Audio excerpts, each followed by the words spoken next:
അടുത്ത വളരെ പ്രധാനപ്പെട്ട ഒരു ബുദ്ധി സിദ്ധാന്തമാണ് ഇമോഷണൽ ഇൻ്റലിജൻസ് അഥവാ വൈകാരിക ബുദ്ധി എന്ന് കേട്ടിട്ടുണ്ടാവും അല്ലേ. വൈകാരിക ബുദ്ധി മറ്റ് ബുദ്ധി സിദ്ധാന്തങ്ങളെ അപേക്ഷിച്ച് വൈകാരിക ബുദ്ധി എന്ന് പറയുന്നത് വളരെ ഇമ്പോർട്ടൻ്റ് ആണ്.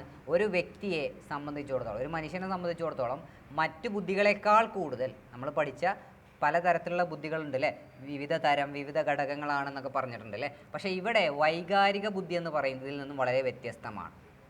അപ്പോൾ ഈ ഇമോഷണൽ ഇൻ്റലിജൻസ് എന്താണ്, അതിൻ്റെ പ്രസക്തി എന്താണ്, ഈ ഒരു ആശയത്തിന് രൂപം നൽകിയത് ആരൊക്കെയാണെന്ന് നമ്മൾ കൃത്യമായിട്ട് മനസ്സിലാക്കേണ്ടിയിരിക്കുന്നു.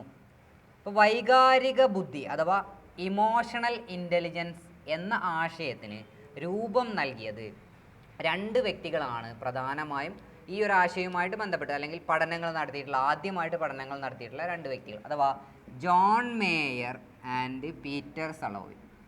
John Mayer and Peter Salovey. അപ്പോൾ ഈ രണ്ട് പേരുകളും മറക്കരുത്. ആരൊക്കെയാണ്? ജോൺ മേയർ അതുപോലെ പീറ്റർ സലോവി. ഇവർ രണ്ടു പേരുമാണ് വൈകാരിക ബുദ്ധി ഇമോഷണൽ ഇൻ്റലിജൻസ് എന്ന ആശയത്തിന് രൂപം നൽകിയത്. ഓക്കെ, അപ്പോൾ ഇവിടെ പലപ്പോഴും ചോദ്യം വരുമ്പോൾ ഇവരുടെ പേരുകളല്ല അതിൽ ഓപ്ഷനായിട്ട് കൊടുക്കാറുള്ളത്. കാരണം ഇമോഷണൽ ഇൻ്റലിജൻസ് എന്ന ആശയത്തിന് രൂപം നൽകിയത് ഇവരാണെങ്കിലും ഈ ഒരു ആശയം പ്രശസ്തി ആർജിച്ചത് ഡാനിയൽ ഗോൾമാൻ എന്ന ഒരു വ്യക്തിയിലൂടെയാണ്. അഥവാ ഡാനിയൽ ഗോൾമാൻ എന്ന് പറയുന്ന വ്യക്തി അദ്ദേഹം ഇമോഷണൽ ഇൻ്റലിജൻസ് എന്ന് പറയുന്ന ഒരു ഗ്രന്ഥം രചിച്ചു. എന്താണ്? വൈകാരിക ബുദ്ധി ഇമോഷണൽ ഇൻ്റലിജൻസ് എന്ന പേരിൽ ഡാനിയൽ ഗോൾമാൻ ഒരു ഗ്രന്ഥം രചിക്കുകയും അതിലൂടെ ഈ ഒരാശയം പ്രശസ്തി ആർജിക്കുകയും ചെയ്തു. അപ്പോൾ ഇവിടെ മനസ്സിലാക്കേണ്ട കാര്യം, ഡാനിയൽ ഗോൾമാനാണ് വൈകാരിക ബുദ്ധി എന്ന ആശയവുമായിട്ട് ഏറ്റവും കൂടുതൽ ബന്ധപ്പെട്ടിരിക്കുന്നത്. ഓക്കെ, അപ്പോൾ ചോദ്യം വരുമ്പോൾ എപ്പോഴും ഇങ്ങനെയൊക്കെ ആയിരിക്കും ചോദ്യം വരിക. താഴെ പറയുന്നതിൽ വൈകാരിക ബുദ്ധി എന്ന ആശയം ആരുമായി ബന്ധപ്പെട്ടിരിക്കുന്നു എന്ന് ചോദിക്കും. എന്നിട്ട് അവിടെ ഓപ്ഷനിൽ ഡാനിയൽ ഗോൾമാൻ ആയിരിക്കും കൊടുക്കുക കേട്ടോ. ഓക്കെ, അപ്പോൾ വൈകാരിക ബുദ്ധിയുടെ സവിശേഷതകൾ എന്തൊക്കെയെന്നാണ് നമ്മൾ ഇനി നോക്കാൻ പോകുന്നത് അല്ലേ. അപ്പോൾ ഇവിടെ 5 സവിശേഷതകളാണ് വൈകാരിക ബുദ്ധികളത്. ഇമോഷണലി ഇൻ്റലിജൻ്റ് ആയിട്ടുള്ള ഒരു വ്യക്തിയിൽ കാണപ്പെടുന്ന പ്രധാനപ്പെട്ട 5 സവിശേഷതകളാണ്. അപ്പോൾ ഈ സവിശേഷതകളെല്ലാം ഒരു വ്യക്തിയിൽ ഉണ്ടെങ്കിൽ നമുക്ക് അയാൾ ഇമോഷണലി മെച്യൂർ ആണ്, ഇമോഷണലി ഇൻ്റലിജൻ്റ് ആണ് എന്ന് പറയാം അല്ലേ, വൈകാരിക ബുദ്ധിമാനാണെന്ന് പറയാം അല്ലേ. ഏതൊക്കെയാണ് 5 സവിശേഷതകൾ? ഫസ്റ്റ് വൺ അഹംബോധം, അഥവാ അതിനെ നമ്മൾ സെൽഫ് അവെയർനെസ് എന്ന് പറയുന്നു. സെക്കൻഡ് വൺ ആത്മനിയന്ത്രണം അഥവാ സെൽഫ് റെഗുലേഷൻ എന്ന് പറയുന്നു. തേർഡ് വൺ അഭിപ്രേരണ അഥവാ മോട്ടിവേഷൻ. ഫോർത്ത് വൺ വൈകാരിക താതാത്മ്യം അഥവാ എമ്പതി. എമ്പതി വളരെ ഇമ്പോർട്ടൻ്റ് ആണ് അല്ലേ. സിമ്പതി ഒക്കെ കേട്ടിട്ടുണ്ടല്ലേ, എമ്പതി എന്താണെന്ന് നമുക്ക് പറയാം.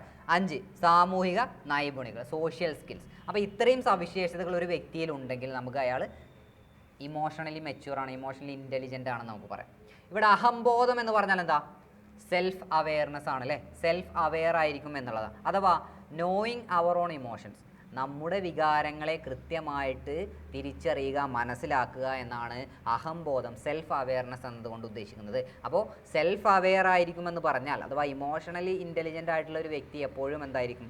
തൻ്റെ വികാരങ്ങൾ എന്തൊക്കെയാണ്, ആ വികാരങ്ങൾ തന്നെ എങ്ങനെ സ്വാധീനിക്കുന്നു എന്ന് കൃത്യമായിട്ട് മനസ്സിലാക്കിയിട്ടുള്ള ഒരു വ്യക്തിയായിരിക്കും. ഓക്കെ, അപ്പോൾ ആദ്യത്തെ സവിശേഷത എന്താണ്? അഹംബോധം അഥവാ സെൽഫ് അവെയർനെസ് ആണ്. സ്വന്തം വികാരങ്ങളെ തിരിച്ചറിയുക, അവ എങ്ങനെ സ്വാധീനിക്കുന്നു എന്നതിനെക്കുറിച്ച് കൃത്യമായ ഒരു ധാരണ ഉണ്ടാക്കിയെടുക്കുക എന്നുള്ളതാണ് അഹംബോധം എന്നതുകൊണ്ട് ഉദ്ദേശിക്കുന്നത്. സെക്കൻഡ് വൺ ആത്മനിയന്ത്രണമാണ് അല്ലേ.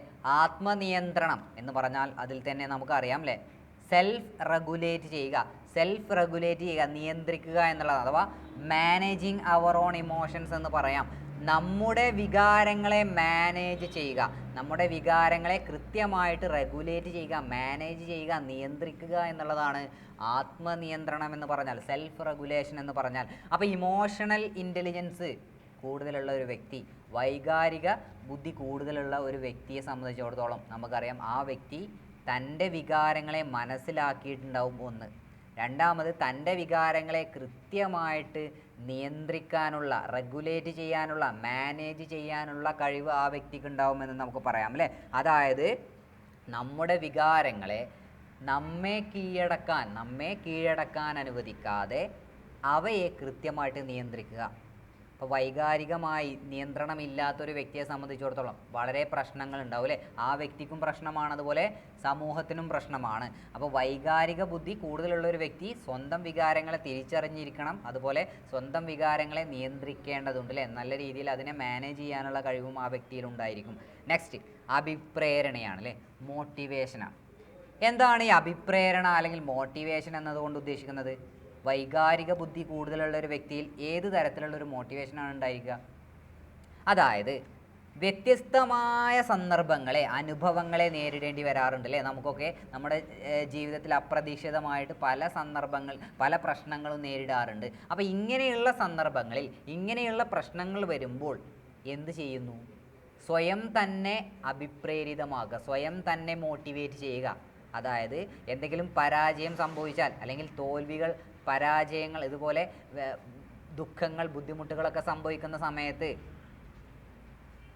പരിപാടി എന്ത് ചെയ്യുക? നിർത്തി വെക്കുക എന്നുള്ളതല്ല. അഥവാ നമ്മൾ ചെയ്യുന്ന, അപ്പോൾ നല്ല രീതിയിൽ നമ്മളൊക്കെ എക്സാമിന് പ്രിപ്പയർ ചെയ്യുന്ന ആളുകളാണ് അല്ലേ. പല എക്സാമുകളും നമ്മൾ എഴുതാറുണ്ട്. എന്നാൽ തുടർച്ചയായി പരാജയം ചിലർക്ക് സംഭവിക്കാറുണ്ട് അല്ലേ.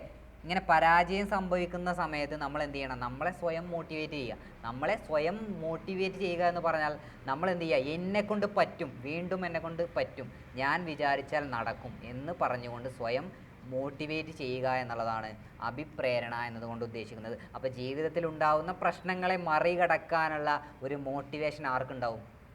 ഇമോഷണലി ഇൻ്റലിജൻ്റ് ആയിട്ടുള്ള, വൈകാരിക ബുദ്ധിയിൽ മികച്ചു നിൽക്കുന്ന ഒരു വ്യക്തിക്ക് ഉണ്ടായിരിക്കും എന്നുള്ളതാണ്. ഓക്കെ, നെക്സ്റ്റ് വൈകാരിക താതാത്മ്യമാണ് അല്ലേ. അടുത്ത സവിശേഷത എന്താണ്? വൈകാരിക താതാത്മ്യം അഥവാ എമ്പതി.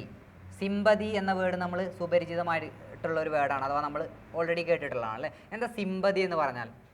സിമ്പതി എന്ന് പറഞ്ഞാൽ നമുക്ക് ഒരു സങ്കടം, മറ്റൊരു വ്യക്തിയോട് ഒരു സങ്കടം, ഒരു അയ്യോ പാവം എന്ന് തോന്നുക അല്ലേ, അതിനാണ് നമ്മൾ സിമ്പതി എന്ന് പറയുക. അതായത് മറ്റൊരു വ്യക്തി വിഷമം അനുഭവിക്കുന്നുണ്ടെങ്കിൽ ആ വിഷമം അനുഭവിക്കുന്ന വ്യക്തിയോട് നമുക്കൊരു അനുകമ്പ, അല്ലെങ്കിൽ അയ്യോ പാവം എന്ന് തോന്നുക, അതിനെയാണ് നമ്മൾ സിമ്പതി എന്ന് പറയുന്നത്. എന്നാൽ ഇവിടെ വൈകാരിക താതാത്മ്യം, എമ്പതി എന്നതുകൊണ്ട് അർത്ഥമാക്കുന്നത് ഇങ്ങനെ സംഭവം അനുഭവിക്കുന്ന ഒരു വ്യക്തിയുടെ സ്ഥാനത്ത് നമ്മളാണ് എന്ന് നമ്മൾ സങ്കല്പിക്കുക. ഓക്കെ, അപ്പോൾ ഇമോഷണലി ഇൻ്റലിജൻ്റ് ആയിട്ടുള്ള ഒരു വ്യക്തിക്ക് മറ്റുള്ളവരുടെ കാഴ്ചപ്പാടിൽ നിന്നും ചിന്തിക്കാൻ കഴിയും. ഒരു പ്രശ്നം നേരിടുന്ന വ്യക്തിയെക്കുറിച്ച്, അല്ലെങ്കിൽ വ്യക്തിയോ അല്ലെങ്കിൽ ഒരു സങ്കടപ്പെടുന്ന ഒരു വ്യക്തിയോ ഉണ്ടെങ്കിൽ ആ വ്യക്തിക്ക് എന്താണ് ആ സന്ദർഭത്തിൽ ഫീൽ ചെയ്യുന്നതെന്ന് കൃത്യമായിട്ട് അറിയുന്ന ഒരു വ്യക്തിയായിരിക്കും ആര്? ഇമോഷണലി ഇൻ്റലിജൻ്റ് ആയിട്ടുള്ള ഒരു വ്യക്തി. മറ്റുള്ളവരുടെ ഷൂവിൽ കയറി നിൽക്കുക എന്നൊക്കെ പറയാറുണ്ട് അല്ലേ. അഥവാ ആ ഒരു പ്രശ്നം, ആ ഒരു സന്ദർഭം നേരിടുന്നത് താനാണ് എന്ന് തോന്നുക എന്നുള്ളതാണ്. ഓക്കെ, അപ്പോൾ ഇവിടെ ഇമോഷണലി ഇൻ്റലിജൻ്റ് ആയിട്ടുള്ള ഒരു വ്യക്തി വൈകാരിക താതാത്മ്യമുള്ള ഒരു വ്യക്തിയായിരിക്കും അല്ലേ, എമ്പതിയുള്ള ഒരു വ്യക്തിയായിരിക്കുമെന്ന് മനസ്സിലാക്കുക. ഓക്കെ, നെക്സ്റ്റ് വൺ സാമൂഹിക നൈപുണികളാണ് അല്ലേ, സോഷ്യൽ സ്കിൽസാണ്. എന്താണ് സോഷ്യൽ സ്കിൽസ് എന്ന് പറഞ്ഞാൽ? അപ്പോൾ ഈ പ്രത്യേകതകളൊക്കെ, ഈ സവിശേഷതകളൊക്കെ നമ്മൾ പറഞ്ഞു. അഹംബോധമുള്ള വ്യക്തിയായിരിക്കും, തൻ്റെ വികാരങ്ങളെ നിയന്ത്രിക്കാൻ കഴിയുന്ന ഒരു വ്യക്തിയായിരിക്കും, തന്നെ മോട്ടിവേറ്റ് ചെയ്യുന്ന ഒരു വ്യക്തിയായിരിക്കും, വൈകാരിക താതാത്മ്യമുള്ള ഒരു വ്യക്തി, അഥവാ മറ്റുള്ളവരുടെ കാഴ്ചപ്പാടുകൾ അവരുടെ സ്ഥാനത്ത് നിന്ന് മനസ്സിലാക്കുക, അവരുടെ പ്രയാസങ്ങൾ തിരിച്ചറിയുക, ഇതിനൊക്കെയുള്ള കഴിവുണ്ടാവും നമ്മൾ പറഞ്ഞു അല്ലേ. ഇങ്ങനെയുള്ളൊരു വ്യക്തിയെ സംബന്ധിച്ചിടത്തോളം ആ വ്യക്തി ഉറപ്പായിട്ടും സാമൂഹിക നൈപുണികളുള്ള ഒരു വ്യക്തിയാണെന്ന് നമുക്ക് പറയാം. അഥവാ സോഷ്യൽ സ്കിൽസ്, മറ്റുള്ളവരുമായിട്ട് നല്ല ബന്ധങ്ങൾ സ്ഥാപിക്കാൻ പറ്റുന്ന ഒരു വ്യക്തിയായിരിക്കും, മറ്റുള്ളവരുമായിട്ട് നല്ല രീതിയിൽ ഇടപഴകുന്ന ഒരു വ്യക്തിയായിരിക്കും അല്ലേ. അപ്പോൾ സോഷ്യൽ സ്കിൽസ്, സാമൂഹിക നൈപുണികൾ എന്ന് പറഞ്ഞാൽ എന്താ? മറ്റുള്ളവരുമായിട്ട് നല്ല രീതിയിൽ ഇടപഴകുക, അതുപോലെ ബന്ധം നിലനിർത്തുക, ബന്ധം സ്ഥാപിക്കുക, ബന്ധം നിലനിർത്തുക എന്നുള്ളതാണ്. അപ്പോൾ അതിനുള്ള കഴിവ് ആർക്കുണ്ടാവും? വൈകാരിക ബുദ്ധി കൂടുതലുള്ള ഒരു വ്യക്തിക്ക് ഉണ്ടാവും അല്ലേ. അപ്പോൾ ഇവിടെ ശ്രദ്ധിക്കേണ്ട കാര്യം, വൈകാരിക ബുദ്ധിയുടെ സവിശേഷതകളിൽ പെടാത്തത് ഏത് എന്നൊരു ചോദ്യം വന്നാൽ അഹംബോധം വൈകാരിക ബുദ്ധിയുടെ സവിശേഷതയാണ്, ആത്മനിയന്ത്രണം വൈകാരിക ബുദ്ധിയുടെ സവിശേഷതയാണ്, അഭിപ്രേരണ വൈകാരിക ബുദ്ധിയുടെ സവിശേഷതയാണ്, വൈകാരിക താതാത്മ്യം അഥവാ എമ്പതി വൈകാരിക ബുദ്ധിയുടെ ഒരു വളരെ പ്രധാനപ്പെട്ട സവിശേഷതയാണ്, സാമൂഹിക നൈപുണികൾ വൈകാരിക ബുദ്ധിയുടെ സവിശേഷതകളാണ്. ഓക്കെ, ക്ലിയർ അല്ലേ? ഓക്കെ, അപ്പോൾ ഇനി ശ്രദ്ധിക്കുക, ഇവിടെ നമ്മൾ ഇമോഷണൽ ഇൻ്റലിജൻസ് വൈകാരിക ബുദ്ധിയെക്കുറിച്ചാണ് സംസാരിച്ചു കൊണ്ടിരിക്കുന്നത് അല്ലേ. അപ്പോൾ ഇവിടെ വൈകാരിക ബുദ്ധി എന്ന ആശയം രൂപപ്പെടുത്തിയത് ആരാണ്? ജോൺ മേയറും പീറ്റർ സലോവയുമാണ്. ആരാണ്? ജോൺ മേയറും പീറ്റർ സലോവയുമാണ്. എന്നാൽ വൈകാരിക ബുദ്ധി എന്ന ആശയം പ്രശസ്തമായത് എങ്ങനെയാണ്? ഡാനിയൽ ഗോൾമാൻ എന്ന് പറയുന്ന വ്യക്തി വൈകാരിക ബുദ്ധി എന്ന പേരിൽ, ഇമോഷണൽ ഇൻ്റലിജൻസ് എന്ന പേരിൽ ഒരു ഗ്രന്ഥം രചിച്ചതിലൂടെയാണ്. അപ്പോൾ അതുകൊണ്ട് തന്നെ വൈകാരിക ബുദ്ധി എന്ന ആശയം എപ്പോഴും ബന്ധപ്പെട്ടിരിക്കുന്നത് ഡാനിയൽ ഗോൾമാനുമായിട്ടാണ്. അപ്പോൾ ചോദ്യം വരുമ്പോൾ എപ്പോഴും അതിൽ ഓപ്ഷൻ കൊടുക്കാറുള്ളത് ഡാനിയൽ ഗോൾമാൻ എന്ന് തന്നെയാണ്. ഓക്കെ, അപ്പോൾ ഡാനിയൽ ഗോൾമാൻ എന്ന് കൃത്യമായിട്ട് ഓർത്തു വെക്കുക. അതുപോലെ ഞാൻ നേരത്തെ പറഞ്ഞതുപോലെ മറ്റൊരു ചോദ്യം വരികയാണെങ്കിൽ വൈകാരിക ബുദ്ധി എന്ന ആശയവുമായി ബന്ധമില്ലാത്തത് ആര് എന്നൊരു ചോദ്യം വന്നിട്ട് 4 ഓപ്ഷൻ കൊടുക്കാം. ഇവിടെ നമ്മൾ മനസ്സിലാക്കുന്നത് John Mayer, Peter Salovey, Daniel Goleman ഇവർ 3 പേരും വൈകാരിക ബുദ്ധി എന്ന ആശയവുമായിട്ട് വളരെ പ്രധാനപ്പെട്ട വ്യക്തികളാണ്. ഓക്കെ, ക്ലിയർ അല്ലേ? ഓക്കെ, അപ്പോൾ വൈകാരിക ബുദ്ധി എന്താണ്, വൈകാരിക ബുദ്ധിയുടെ സവിശേഷതകൾ എന്താണ്, ഇതുമായി ബന്ധപ്പെട്ട വ്യക്തികൾ ആരൊക്കെയാണ് എന്നത് വളരെ പ്രധാനപ്പെട്ടതാണ്, വളരെ ഇമ്പോർട്ടൻ്റ് ആണ്, എപ്പോഴും എക്സാമിന് ചോദിക്കാറുണ്ട്. ഓക്കെ.